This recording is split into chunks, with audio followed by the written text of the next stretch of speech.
Good afternoon and welcome to BizTech's Asian Midday Market Watch, powered by the Private Pension Administrator of Malaysia, or PPA, which is the central administrator for private retirement schemes. It's Wednesday, the 6th of April, and we have Craig Erlam. He's the Senior Market Analyst at Oanda as our guest today.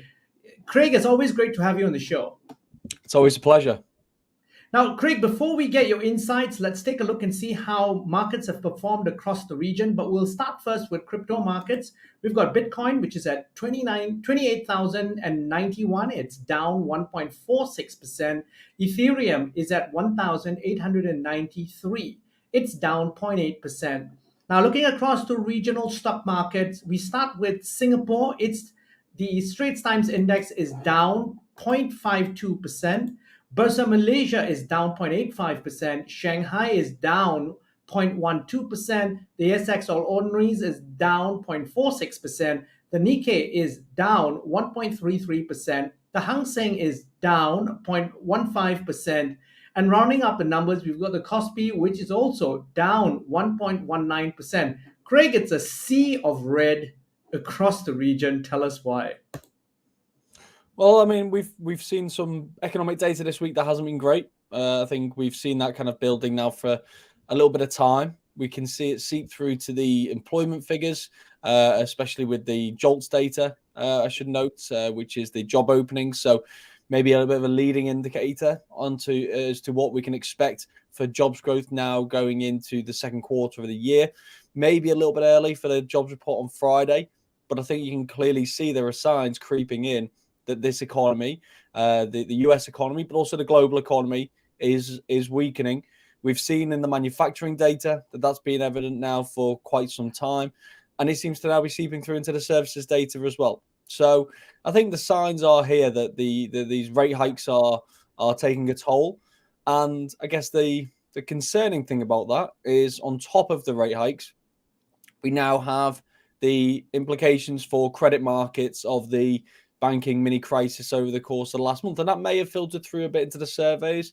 But at the same time, the fact that that's compounding the severity of the rate hikes that we've seen over the course of the last year means that we could see a slightly bigger downturn, and I think maybe that's just spooking markets just a little bit.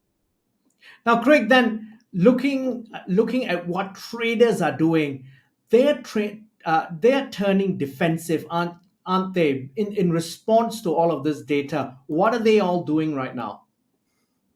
Yeah, you're absolutely right. You can see just from performance yesterday, for example, that the outperformance were your usual defensive areas, things like healthcare, consumer non-cyclicals. These are the areas that where we're seeing that kind of movement towards.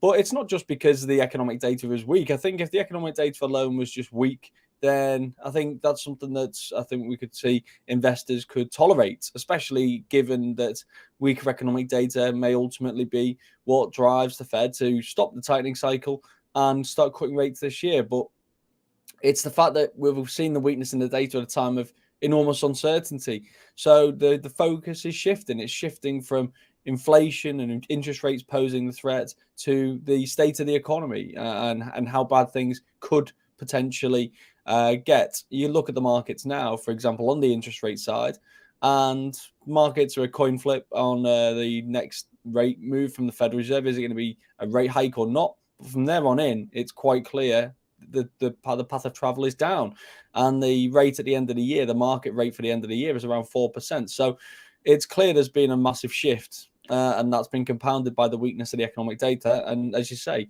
that's made investors a lot more defensive. Now, on a different note, I want to look at a commodity that we're all concerned about because that flows into inflation, oil prices. So earlier this week, we had OPEC Plus defying the US and basically cutting production. Now, traders expected oil to hedge up closer to $100 a barrel. But then the weaker data then tempers that optimism somewhat. What's your view on oil prices, perhaps in the near term?